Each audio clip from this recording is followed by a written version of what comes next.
Hello everyone, welcome to Malim Chess Kids. Today we show the game played by Kai and Ritvars, and the game complete beautiful in only 18 moves.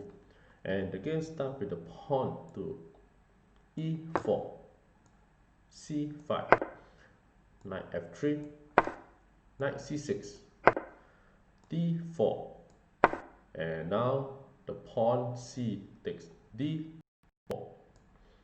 Then the knight takes d4, and after this the black play knight f6,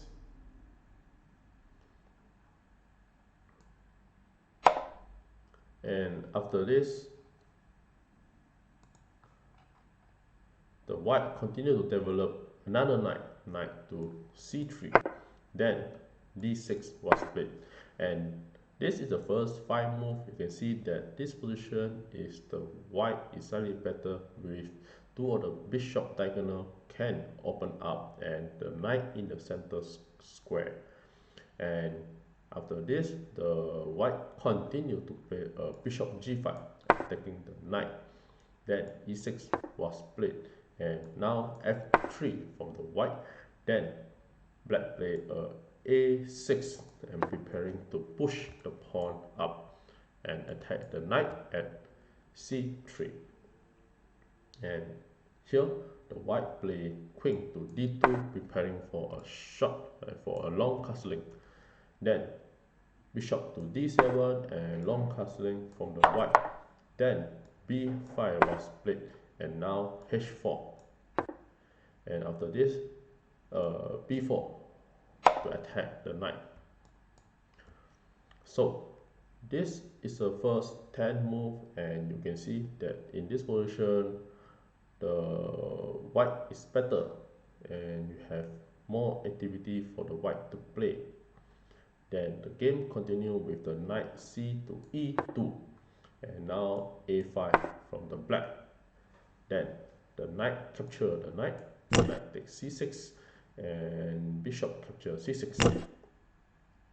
After this the knight to d4, and ideal attack the bishop and then attack the queen, so bishop to d7.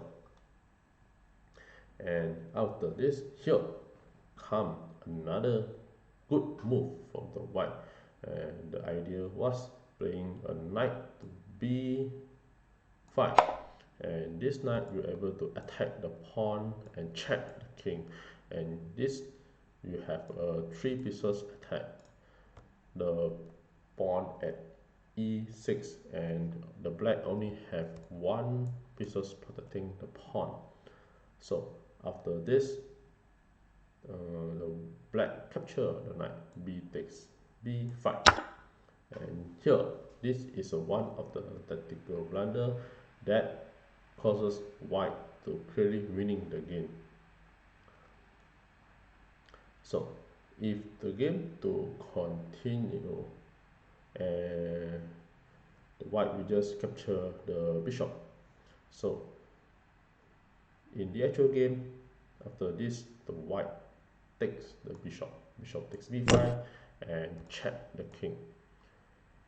So the only way to play is you cannot block with the bishop, because if you cannot block with the queen, if you block with the queen the bishop will just capture, and if you block with the queen then the bishop will just capture, and if you block with the knight then the other bishop will just capture the queen. So these 2 bishop is very active and have many ideas in attack. After this the king move to e7, and after this move the white is clearly winning. So the white continue to play e5 attacking the knight and also attacking the pawn at d6, and the pawn will checkmate the king ideal. So therefore in the actual game the queen play b6, and the white is clearly winning. So back to this position, if you capture the pawn at e5,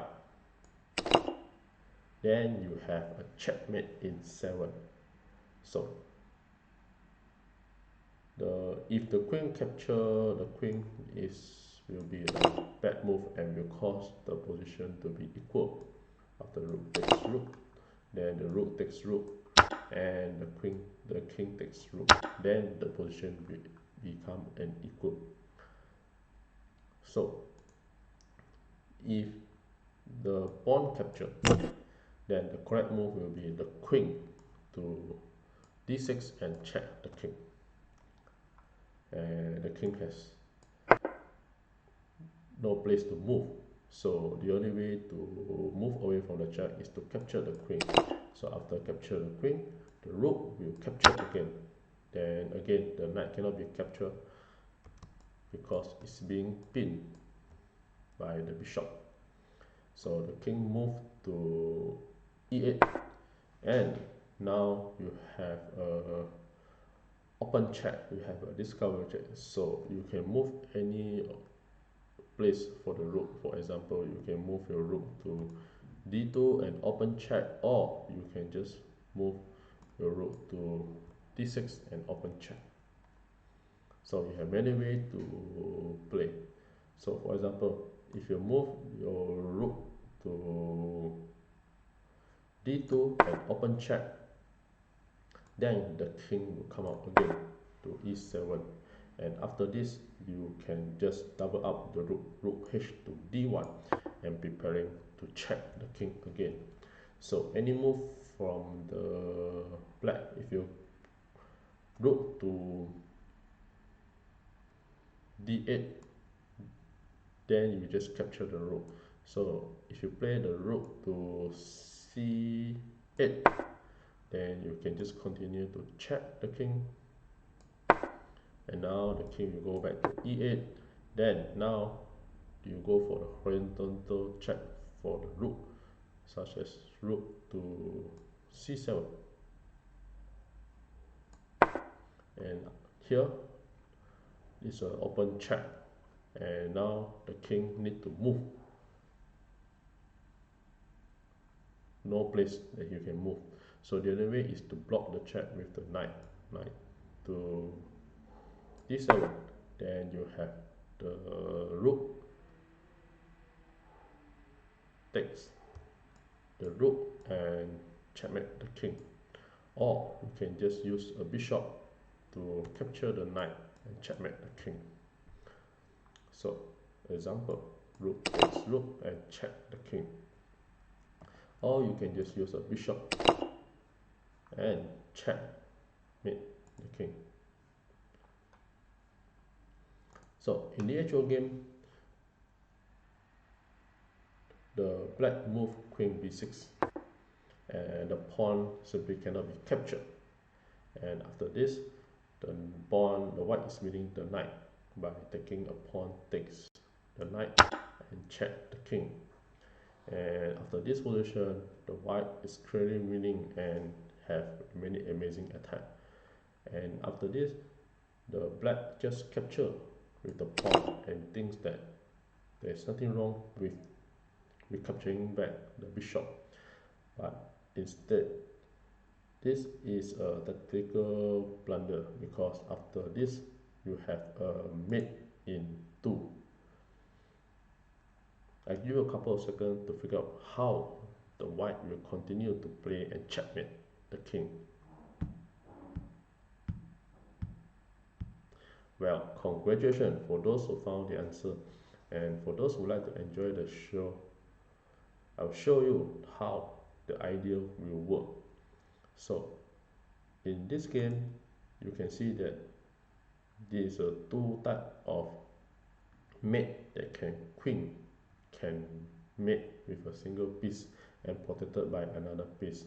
So the first one will be a diagonal queen check, and this is called a dovetail mate, and where the king is blocked by its own pieces to can move. The other one will be the straight, and straight direct with the king, and the queen check, and this is called a swallowtail mate. So in this actual game, after this move, the white made another beautiful sacrifice.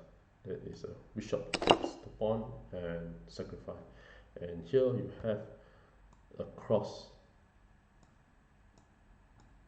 So this position is that there's nothing, no way that the king can move.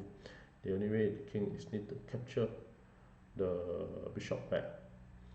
So after capture the back, then the queen will go to g5 and checkmate. And here you have the diagonal checkmate, the dovetail checkmate. And here the king do not have any place to move and is being blocked by the two pawn of his own. And here with this, thank you.